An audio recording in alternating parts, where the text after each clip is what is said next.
and introducing the brand new 2008 Mini Cooper S to the channel here.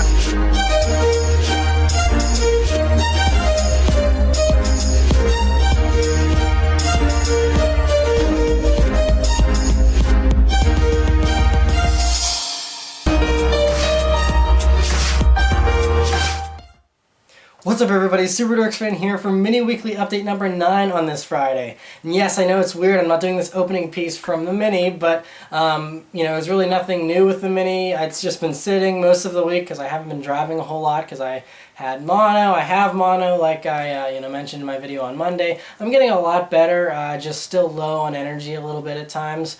But, feeling a lot better, so I appreciate it. A lot of you have had mono and you gave me tips and, all of your support and everything. It's really, really awesome.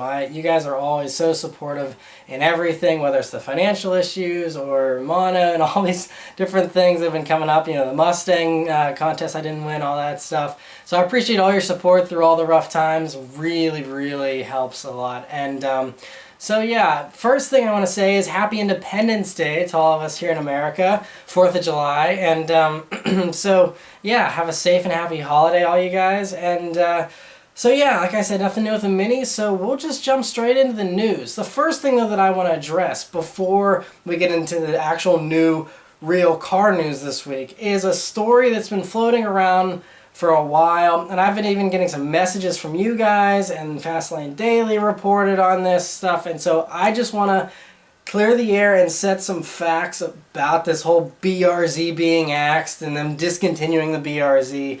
It originally started as an April Fool's joke back in April that was a story saying, oh, the BRZ isn't selling well, they're discontinuing it.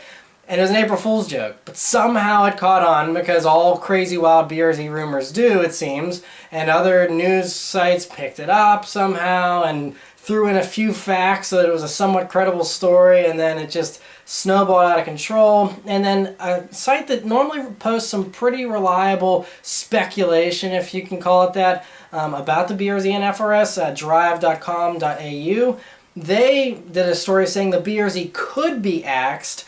And I'll, go into some of the details of that story. And, a lot of what they're saying is stuff we already knew. But there is some interesting tidbits in there. But then, no offense to Fastlane Daily, but they posted up Subaru BRZ Axed as their headline for their new video, which is obviously clickbait. The BRZ has not been axed, but it made a bunch of people flip out and say, holy crap, the BRZ is discontinued, what's going on? And I got messages from some of you guys and stuff like that. So they're not really helping the situation here. So let's just sit down and I'll just briefly rant here for a minute and set the facts straight, and then we can move on to the actual news this week. So the BRZ is not being axed. The only thing, the actual credible part of this report that drive.com.au posted was that for the next generation version, we're talking 6 to 8 years down the road from now, whenever they decide, hey, let's do a new version of this car, second generation, if they even decide to do a second generation, will they continue to work with Subaru or are they going to work with Toyota? And that's a big if about everything. Their whole relationship with Toyota could fall through too. People were saying that Subaru and Toyota aren't on the best of terms. Who knows if that's even true? But, things happen all the time. So, Toyota and BMW could be on great terms right now. 6 or 8 years down the road, maybe they're in love with Subaru again, and they hate BMW. Who knows what can happen? So this is all way big if. The BRZ and FRS are still only in the 3rd model year of their production run. We're looking at probably a 6 to 8 year run on this car. So everyone's really jumping the gun even talking about the next generation version. You're looking at a car probably coming out in 2020. So that's the car they're talking about here. Right now, they're going to be doing actual refreshed BRZ and FRS next year for the 2016 model year. And that's the car that I've talked about way back in the BRZ weekly updates. It's going to probably have a 2.5 liter version of the FA20 motor. So they're going to bump it up half a liter, which is what it should have had all along. They said it'll probably give it an extra 60 to 70 horsepower, which is, I think it only needs another 30 or 40. It just needs a good bump in torque. But they're saying 260 to 270 horsepower is what this car would have, which is going to be a sweet, awesome, perfect car. That's the BRZ I want, and I'd be hopefully in a position at that point to buy one of those because I would definitely want one. that is what they're going to be doing. And then, you know, from that point on, you know, the people that are, you know, in development here, Tata, you know, he's the main guy that's behind all this stuff. He's saying that they also someday would love to do an extreme version, which is the BRZ STI everyone wants, the crazy horsepower versions. He says he'd love to do something like that, possibly with a hybrid carriage system they're talking about, or a turbo, or both. But that's just if development dollars, you know, happen to come about for something like that. But that's a big if. So that's all that they have planned, probably for the next 6 years for this car. Then the next generation version in 2020 or whatever will come out, and you know, it's going to have either, it's going to be partnered with someone, because Toyota can't just do these cars on their own. But I mean, the reports that, you know, everyone's just going to drop Subaru and Toyota's doing their own thing, people don't realize how instrumental Subaru still continues to be in the BRZ and FRS. All three cars, the FRS, the 86, GT86, the BRZ, they're all produced at Subaru's plant in Japan. And if you look at any Toyota, you know, GT86, any Scion FRS, you'll see Subaru stamped all over all the body panels and everything. I mean, it's using a Subaru engine, so you can't just go and say, screw you, Subaru, we're going to take your engine and keep building these cars. I mean, Toyota owns like 20% of Subaru, but you can't just walk off with someone's engine. Subaru would just say, we're not building them for you anymore, sorry, and that's it. So Subaru could literally just cut Toyota off. So you can't just slap Subaru in the face and walk off with your FRSs. It's not going to happen. If the FRS will be around, the BRZ will also be around. And Subaru has no reason to axe the car either. People like talking about how this car doesn't sell and this, that, and the other. But if you actually go and look at the facts here, I'm looking at the sales numbers for the BRZ. And it's looking like they're going to sell more BRZs this year than they did in 2013, and even than they did back in 2012. I mean, 2012 obviously was like a half year because the car didn't start selling till May, but they're still, every month, I mean, the BRZ is selling, on average, I mean, way higher than it was even last year. So, I mean, the BRZ is actually on a sales increase. It's doing better here in America than it did last year. The FRS is around the same average. It's doing about what it did last year. You know, as far as monthly sales figures go. But these cars aren't total duds. I mean, I happen to see a few of them sitting around dealer lots, but overall, as far as the whole country's concerned, the car is still selling actually better than what it was before, and Subaru was happy with the sales numbers before. So Subaru was happy before, they're even better now. There's no reason for Subaru to be unhappy. This is what they expected this car to do. It's still selling exactly how they expected it to. No surprises here as far as America is concerned. So Subaru should have no issue with the BRZ, and I don't think they do. I mean, obviously, they don't completely hate the car because they have the Series Blue they're introducing. They're trying to keep it fresh. I mean, obviously they could be doing a whole lot more, but they're doing something, which means they don't even have to do that. They could just give, you know, the basic 2015 updates and that's it, and say, hey, this car is still selling well, which it is. No reason to do special editions or anything, but they're doing it. So that makes me think that Subaru is interested in this car. So all these rumors about it being axed and all this kind of stuff are not true. They're very far from the truth. All this crap about it not selling well and everything, these are the facts. It's selling well. It's fine. Subaru is the mother. If Subaru isn't around to build these cars, Toyota has no GT86. They just won't be built. So, I mean, you can't totally spit in Subaru's face. So, I mean, they have to keep Subaru happy, and I think, you know, it's, I don't think the BRZ is going anywhere. So, I mean, it might just go stale after a while. Maybe Subaru will lose interest eventually. It'll be like the Honda S2000 where they do the refresh after a few years with the AP2 version, and then it just goes stale after that, you know, for years and years of making it. Could be that happens here, and the BRZ just goes stale, you know, in the next 6 years or so. But for now, I mean, I think it's doing really well. So, yeah. Anyway, so hopefully that calms everyone's worries. No more questions or people flipping out about the BRZ being axed. It's not happening, no matter what you hear from any crazy websites or car shows or anything. BRZ is not axed. It's fine. So, moving on to actual, real, factual car news. First thing is, officially, Dodge has announced that the new SRT Hellcat, which they said would have over 600 horsepower, was conservative, because this baby has 707 horsepower. 650 foot-pounds of torque, but 707 horsepower. 707. That's more than a Lamborghini Aventador from this Challenger Hellcat, which is insane. And like I said, I mean, I think I posted a video a couple weeks ago. I mean, it sounds insane if you go and listen to this thing. One of the best sounding cars out there, and that is going to be one hot car. And there's no word on pricing yet. They say it'll be released in the next month or so, but that is a really sick car. So that's awesome. It has 707 horsepower. Again, I just love Dodge's marketing and everything. Another piece of really good news is it's been officially announced that the 2016 Mazda Miata is going to be revealed on September 3rd at a Mazda kind of convention, I think, out in California, and it's also going to be simultaneously released in Europe and Japan at the same exact moment, which is really cool and exciting to see because, you know, I just hope it looks half as pretty as the new Mazda products. The Mazda 3 is beautiful, all of them. I mean, the Mazda 6 and everything. So if it has that beautiful styling and, you know, the awesome performance and everything that they're saying this car is going to have, really excited to see the final version of that. And now we don't have to wait that long. I thought it'd be a long time before we saw this car in production version, but they're saying September 3rd. And on top of that, they even posted a little teaser video, which I'll give a link to in the annotations.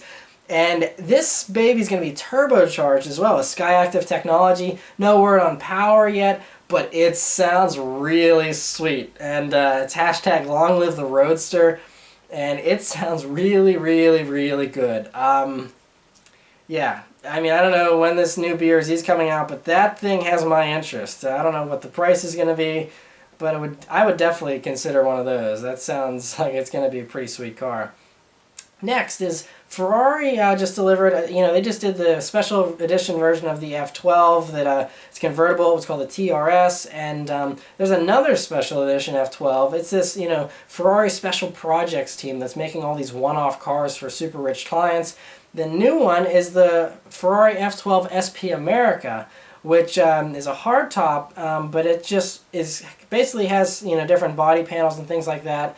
To make the F12 look more like the 250 GTO. I think it looks pretty good. I'm not totally sold on the front bumper, but aside from that, I think it's really cool. You know, the way they have, it does kind of really mirror a 250 GTO with the hood and, you know, everything, all the proportions are very beautiful. It's a great car. I don't know, I wouldn't be too surprised if Ferrari actually used a few of those little updates to, you know, kind of enhance maybe the GTO version of the F12 that'll eventually be coming out at some point. But very cool to see that. And it's here in New York, I guess. Someone is going to be owning that car. Very lucky person.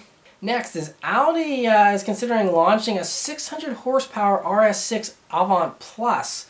So you know how there's the Audi R8 V10 Plus, which is the higher performance version, and now this is saying that, you know, with 560 horsepower, this is, you know, the awesome RS6 Avant we don't get here in America.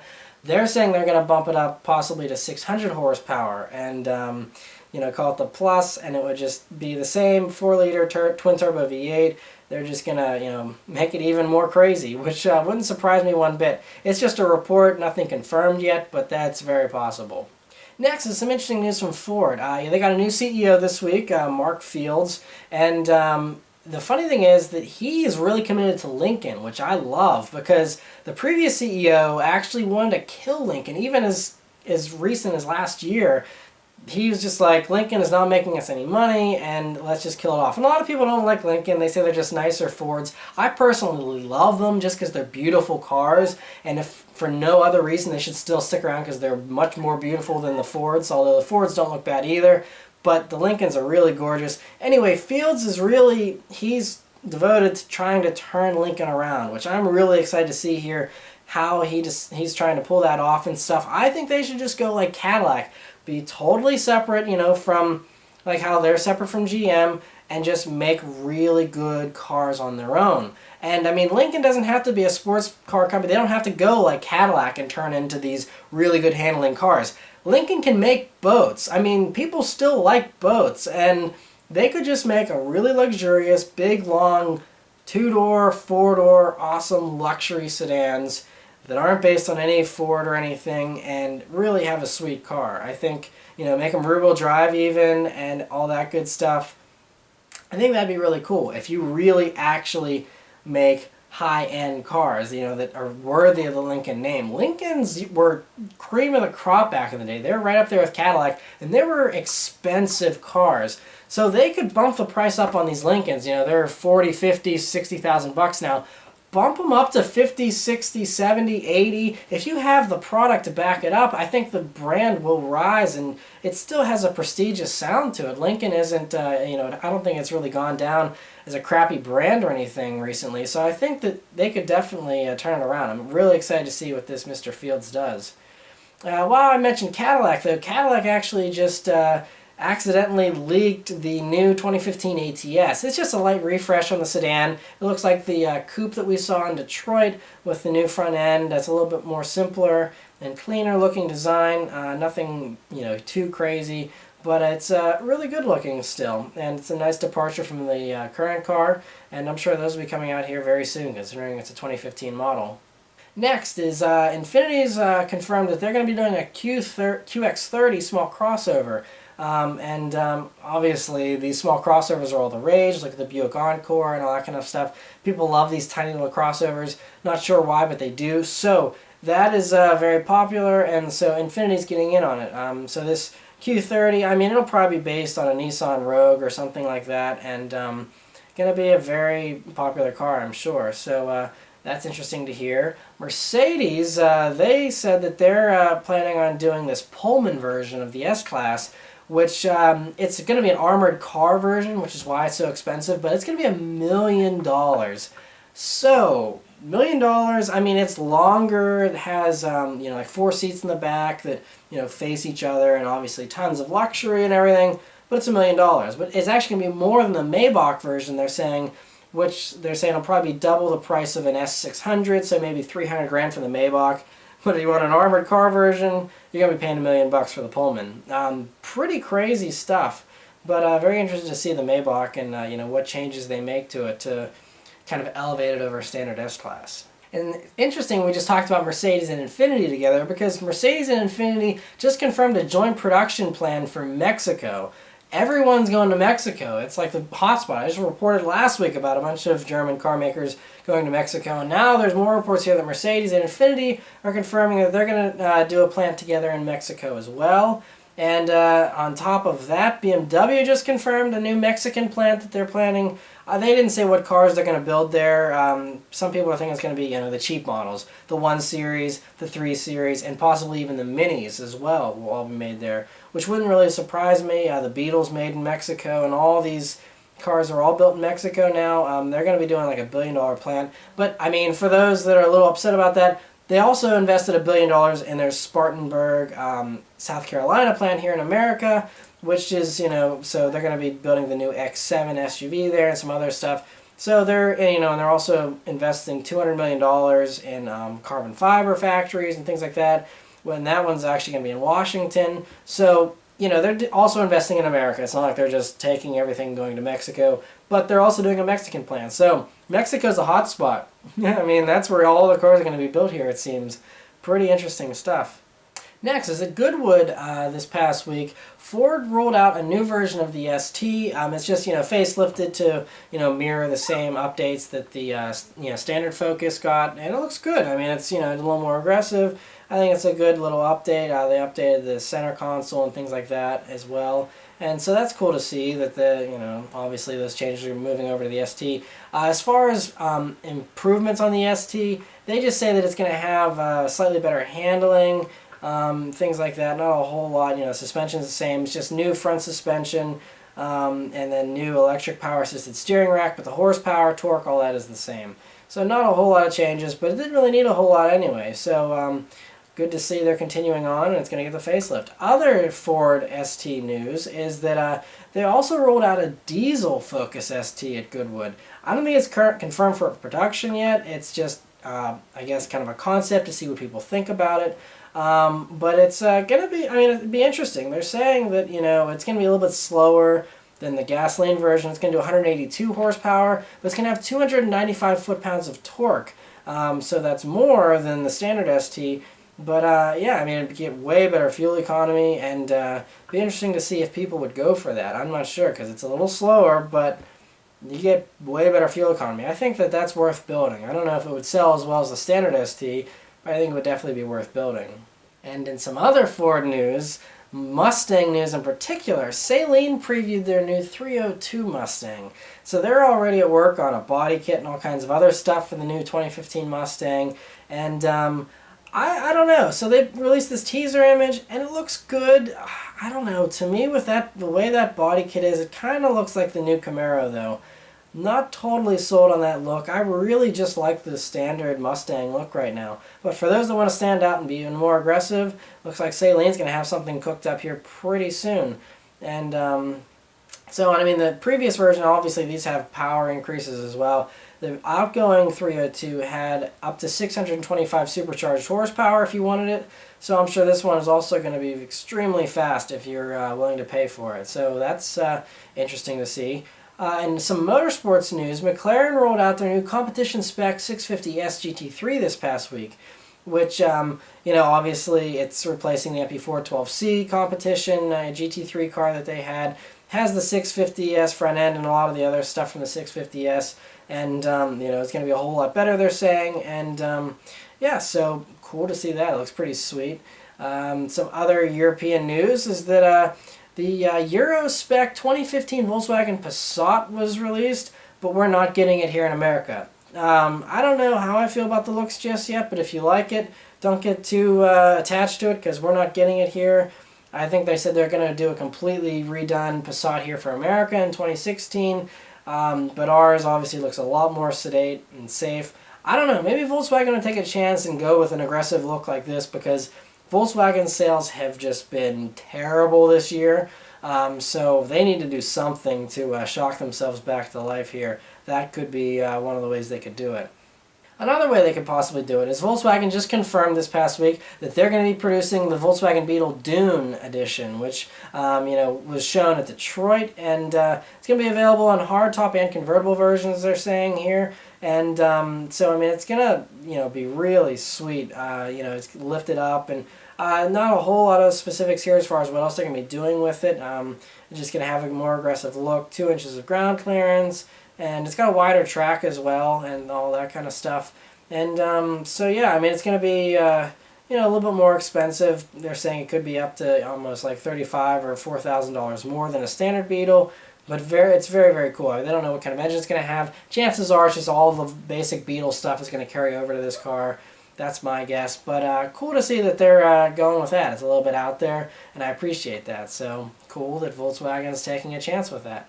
Another report here is saying that the new Tesla Model E is going to be more affordable, which means everyone's thinking it's going to have steel construction and, so it's not going to be quite as lightweight, things like that. But they're saying that this new Tesla actually could cost about the same as a BMW 3 Series, which, I mean, again, doesn't put it in, like, the people's car category. I mean, it's not going to be as cheap as a Ford Fusion or anything, but still, I mean, a lot of people can afford a BMW 3 Series, so it would be interesting to see how many people go for an electric car at that price point.